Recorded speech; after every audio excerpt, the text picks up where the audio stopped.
Good afternoon to what in effect is 2 o'clock on the 16th of May. I hope you're all well. Sorry I've not checked in that much.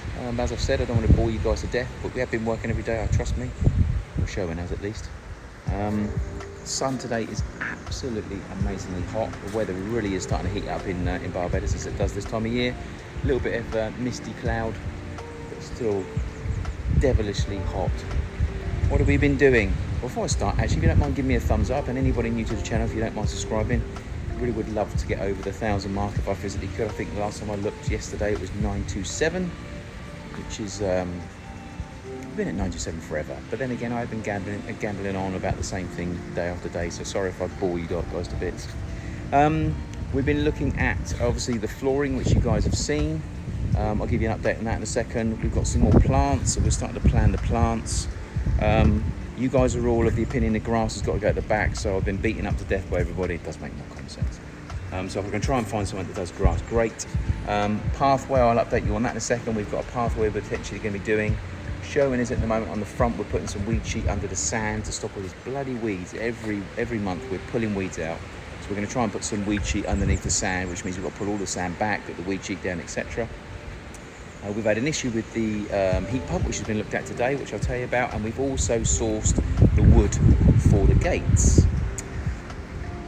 So that's been another problem as well, which I'll update you on. So where do I start first? Let's start with the back garden first, okay. So anyway, before I start, thank you, Michelle, for your comments. Ian, Catherine, quite a few of you repeat offenders always come on and help me out with some comments and suggestions, so I really do appreciate all of that. If I miss anybody, I apologise. People like Dave, etc. Hope you're all well. Stuart and Sharon, thank you so much for the lovely plant and the beers. Very nice to have seen you both. It's Tuesday today, so the chances are I'm not probably going to be able to meet you before you shoot off. But I hope you have a great holiday in the meantime. I really do appreciate you coming. That's one of the YouTubers, by the way, guys. So lovely to meet you all, and thank you for the gifts. Much appreciated. So we're on the back garden. I'm in the shade, trying not to die. Let me show you a couple of little plants that we've got. And my wife has actually planted some of our household plants now down here. We've had to get them out of the wind because they were getting windburn. So we've got two over there trying to survive, and this one here bedding in. And what we've been doing here, we're going to mark out, which we already have, one in the corner here. So we're going to put a plant in here. We've got a couple that are still hanging in there, so we need to get those in the soil sooner rather than later. We've got one here, one in the centre. So we're going to go one in the corner, we're going to go one here, we're going to go one here, we're going to go one here and one over here, and we're going to do the same across here as well. We're going to just put those on the columns rather than spacing them apart. So we're looking for something that doesn't grow any higher than ideally 8 foot, and this wall is about 4 foot, so ideally 6 foot would be ideal, but we don't want any more than 8 foot. So any suggestions, let me know. I've got a couple other plants up there which I'll show you in a second. Any plants that love the sea and don't mind the wind, give me some comments below, and also some places on the island that you believe are best to go to that have got local prices and good people. Pathway. Our thought process, I think I've already mentioned on the videos prior. We're thinking about taking a pathway, concrete pathway, all the way down here, all the way around to about the same height here, and then cutting in 2 foot lines into it to make it look like slabs. Craig, the pool man, the concrete man, sorry, he's come around and looked at it and given me a quote, and he said he's going to get back to me and let me know when he can fit me in, but at the moment we've not heard anything. So that's another thing I'm chasing it in, so hopefully we can get that done. Once that's done, then we can look at the grass, but we can't do the grass until we've done that. In the meantime, we've had a little bit of grass put in here because we've got a tortoise, a pet tortoise. The girls have called it Tina, I call it Dave. Dave needs to come out and be on a bit of natural grass, so we're going to literally put some form of little boarding along here to stop him getting out, and some form of mosquito net that we can pull over and try and get him out here with a bit of shade and a bit of natural sun, etc. So that's just been put down temporary for now. Plants, let's get the plants out of the way quickly first. So these plants are some that we've actually got to go in. This is from Stuart and Best Other Half, and we've got this one here as well, which is beautiful. So, you know, if we can try and get some colour in, it'll be great. Low maintenance, don't want it to grow too high, and obviously you need something that doesn't need so much water because we've got a hosepipe ban on, which is a real pain in the arse. In here very quickly, we did finish off, I think we finished off a lot of the actual returns. So we've had a plastic return put around the windows here to sort of finish those off now they're in. That's still got to be painted. And the bathroom one, I think has been done. I'm pretty sure it has. Yeah. And the bathroom's been done all the way around as well. So it just saves us having to fill it and sand it. Still waiting for the window from Calvin Alkins, which I've told you guys I've got problems with them. They're not calling me and arranging time to discuss. So at the moment, I don't have products, which is a bit of a pain in the ass. The floor seems to be holding up very well. But again, if I'm going to do it over here, we're definitely going to have to sand this down a bit more, put down a construction primer, and then put it on top of that, because that's going to be a lot more traffic. But one thing that does happen here, which I've told you about before, is we get quite a few brown stains on it. The Casuarina drops seeds on it, and when the seeds get wet, we get like a brown staining. And obviously we've got a hosepipe bam on, so I can't hose it off. So at the moment we're getting a few stains on it, but again, it looks better than the concrete. I think you'll all agree. So we really need to have a good think about this. The tile adhesive that we put into the gaps has worked out really well. So anybody that has got crack problems, which I know there's a few people are, Ricardo, who's obviously come to see me this week about his roof crack problems. I've tried everything we physically can, and so far tile adhesive has been the best stuff. So it's waterproof, and it's like a cement, so it seems to be holding up so far. So really what we need to do is put a slight grind on this, which is going to be quite dusty and painful. And then once that's done, a real decontaminant, a hose down, a jet wash, a dry, and then some form of surface on here. We may still proceed with this. Sherwin-Williams reckon they've got a better product, which isn't rubber. So I will go and give them a time and see what they say. But that's where we are with that. Okay, this little puppy decided to die on us. So 3 months. 3 months of having a little bit of heat set at 30 degrees. And then we noticed that there's no red LED. So they've just come out and had a quick look now, and he's saying he's managed to get it fired up, but it just goes back off again. So he doesn't know what's wrong with it. He's never had one of these break down. So we've had 3 months, just my luck as always. The trip is in here, it's okay. The unit itself has got power, but it doesn't seem to want to switch on. So I'm waiting for them to tell me what they're going to do. Obviously, I assume it'd be under warranty of some sort, so they'll have to swap it out or get it repaired. Sherman has obviously been clearing it around here, which I think you'll agree it looks a lot nicer. And what we're doing down here is removing the sand from the house over, so we can put a weed sheet down and we'll get the sand back over again, because we're just fed up of this. It's just all the time, it just doesn't stop. So we want to try and get, you know, a 12-foot piece around here and take it all the way around the front of here as well, so that we can try and restrict the amount of weeds. You don't stop them, but at least we can try and restrict them. So that's what we're trying to do there. Now, the wood on the gates.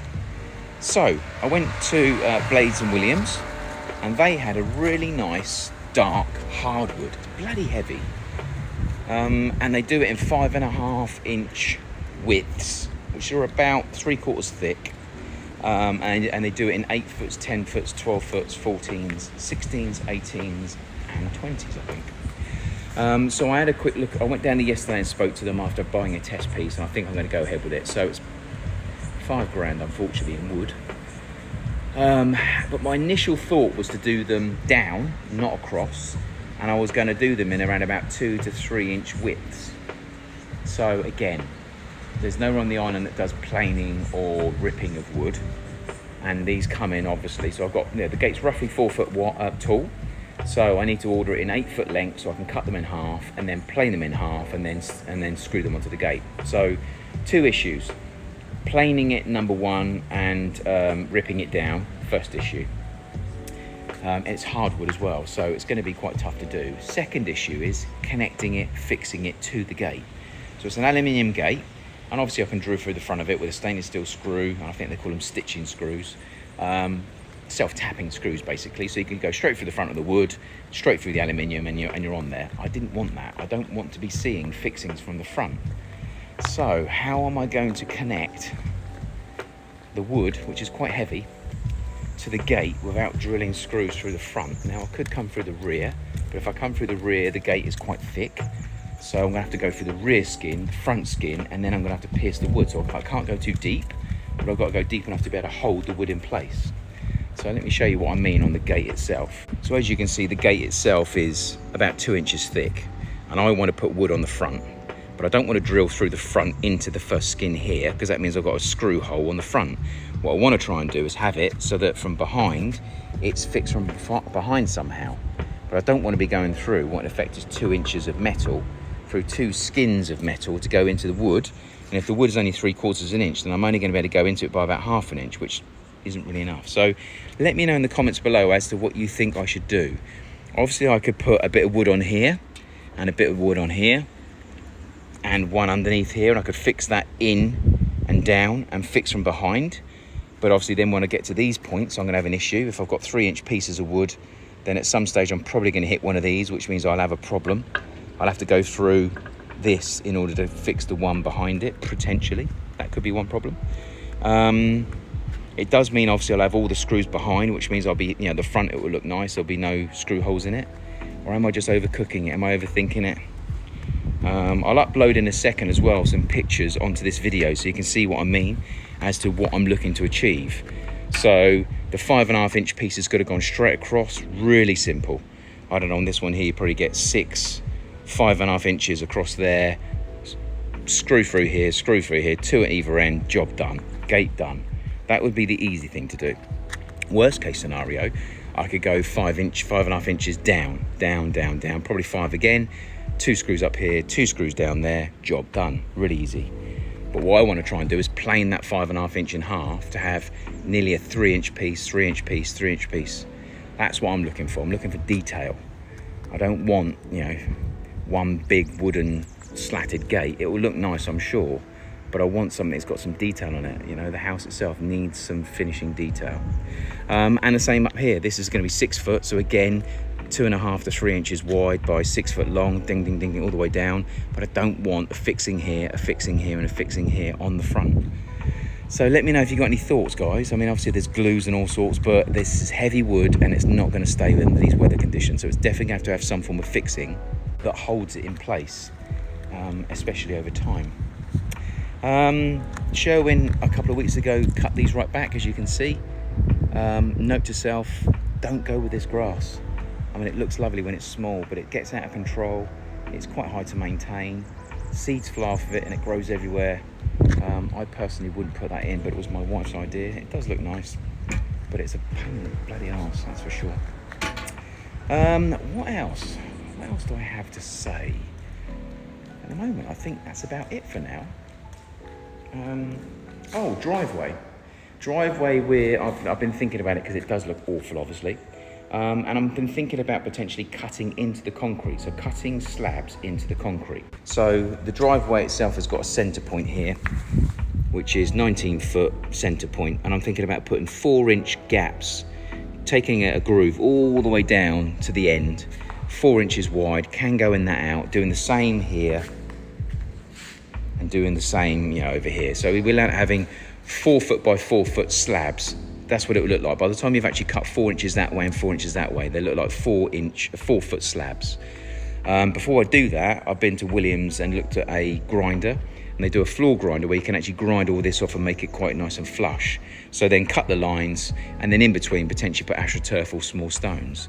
That's what I'm thinking about doing on the driveway. And if that works and that gets finished, then I may look at doing something with epoxy in here. Epoxy meaning that you prepare this surface, you put down a coloured preference, black, blue, whatever colour you want, which is like a primer base. Some people then put bits on it, they spray like flakes over it, and then you put an epoxy glue over the top, which then seals the whole thing, so it becomes a thick epoxy glued surface with an effect or a colour, or plain, whatever you want. So that will be the next thing for the garage. But I need to get the driveway done first, obviously. So the driveway and in front of the house here and the main step, that's what I want to get ground down and shaped. And then we can potentially, the stones themselves, we can colour them like a light colour, like a cream, and then put the grass through it to make it, pop out. The first thing you obviously notice when you come into the driveway at the moment is that strong green colour down there. So again, I think if we can try and put the grass in between the actual 4 foot slabs, then the grass will really draw the attention to the colours. So that's the plan so far. Other than that, that's pretty much where we are so far. The wood has been sent back today because I ordered wood for the gate to go horizontally. So I rang them up and said, look, return it and let's go with the other side. So I think I'm about to create myself a lot more work. So planing wood and fixing each individual piece. I probably would have put on there, well, I think it was 10 pieces on here. So 5 on this side, sorry, 6 on this side and 6 on that side. So it would have been 12 bits of wood fitted onto there. Now I'm going to plane that down. We're probably going to be fitting individually. God bloody hell. I don't know, 40 pieces.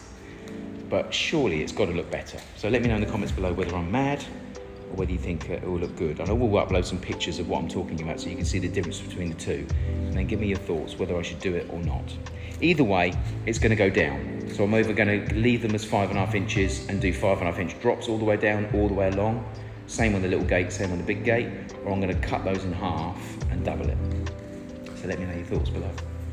Other than that, I'll leave you to it for now. I don't think there's anything we've got left to say today, but rather than uploading today, I'll probably drag this into tomorrow. But then saying that, I've been gabbling on for 16 minutes. So I might just upload this evening, but I'll update you if there's any changes to what I've said so far. Other than that, thank you for watching. Don't forget to give me some comments below. That's what I really do appreciate. If anyone can subscribe for me to help me get to that 1,000, that would be much appreciated. And other than that, I'll check in with you a bit later on. Thanks for watching.